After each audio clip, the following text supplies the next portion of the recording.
Welcome to our lesson on identifying a client's natural and artificial hair color. In the world of hairdressing, understanding the foundation of hair color is essential for achieving beautiful, satisfying results. Whether you're working with a client's natural shade or enhancing their look with artificial color, knowing how to assess and identify these characteristics sets you up for success.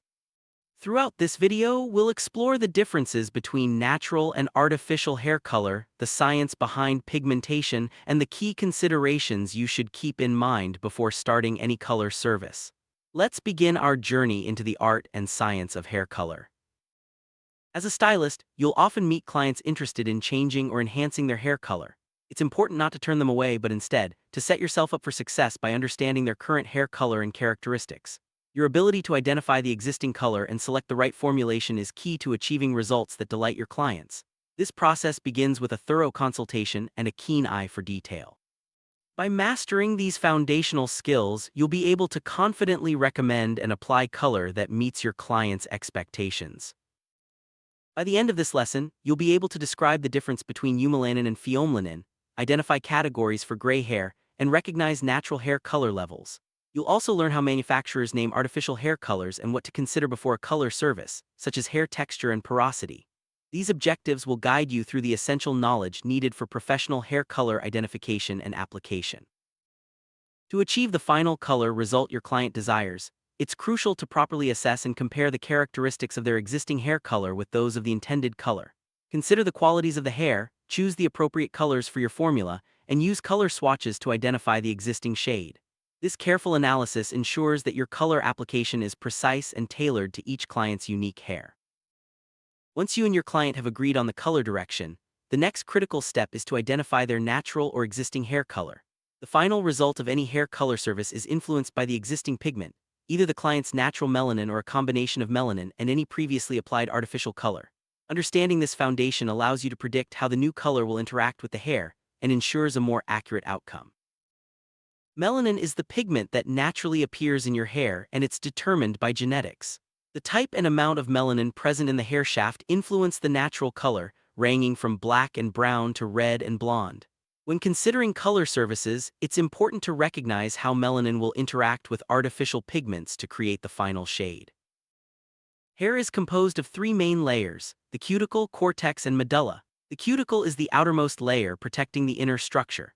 The cortex contains most of the hair's pigment and strength, while the medulla is the innermost core, which may or may not be present in all hair types. Understanding these layers helps you assess how hair will respond to color treatments. The amount, type, size, and distribution of melanin in the cortex determine whether hair will be black, brown, red, blonde, or any natural shade in between. Each person's unique combination of these factors creates their individual hair color. This is why no two heads of hair are exactly alike, and why a personalized approach is essential in hair coloring. Pheomelanin is the pigment responsible for red and yellow tones in hair. When there is a dense concentration of pheomelanin, the result is red hair. Understanding the balance between pheomelanin and eumelanin in your client's hair helps you predict how their hair will react to color and which shades will look most natural. Before performing any color service, it's essential to analyze the client's natural hair color. Determine the field of color and use manufacturer swatches to identify the specific level. Each manufacturer may use different names and levels, so it's important to check whether the tone is warm or cool. The color wheel is a valuable tool. Ask yourself what the predominant undertone is and which side of the color wheel it falls on. Gray hair is often coarser and less elastic than pigmented hair, which can make it more resistant to color absorption.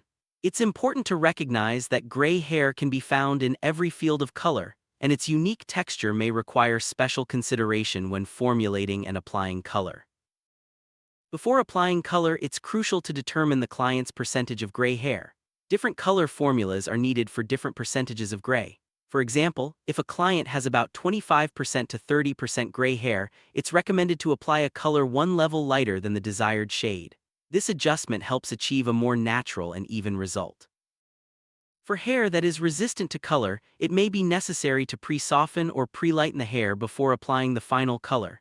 This is done by mixing and applying a lighter shade to make the hair more porous, allowing it to better absorb the color. This step is especially important for clients with coarse or gray hair that doesn't take color easily. When clients have previously colored hair, it's important to identify both the natural level and tone, as well as the existing artificial color. This dual assessment helps you determine the best approach for achieving the desired result, whether you need to correct, enhance, or completely change the color.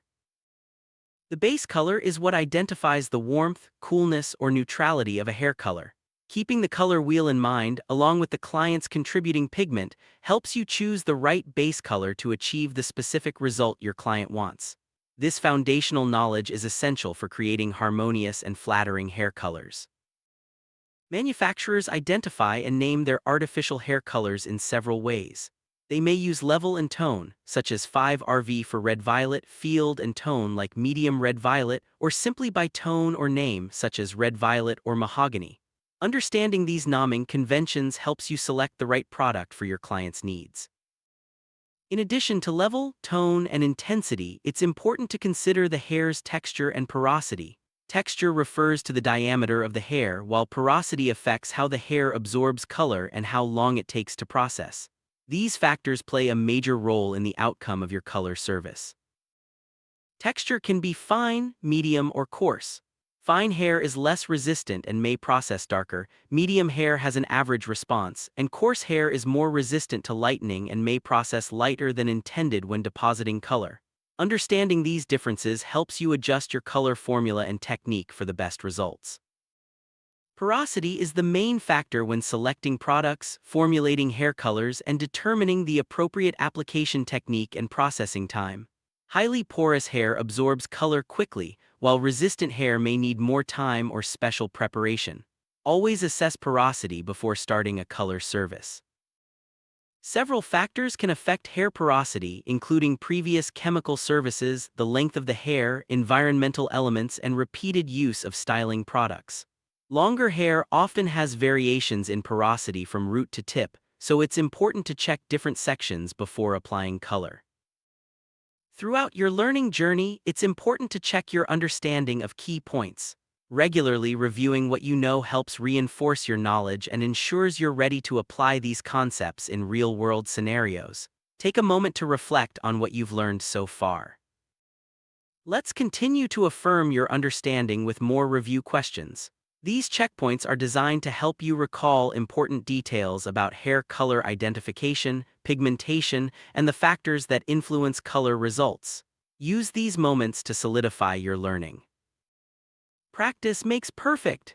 Continue to engage with these knowledge checks to ensure you're comfortable with the concepts of natural and artificial hair color, the science of pigmentation, and the practical steps for successful color services. As we approach the end of this lesson, take one last opportunity to check your understanding. These final questions will help you confirm your grasp of the material and prepare you for real-world application in the salon. Congratulations on making it through the lesson. Take a moment to celebrate what you've learned about identifying natural and artificial hair color, understanding pigmentation, and considering hair characteristics. These skills are the foundation of successful hair coloring. It's important to validate your learning by reflecting on the knowledge and skills you've gained. This not only boosts your confidence but also prepares you for practical application with clients.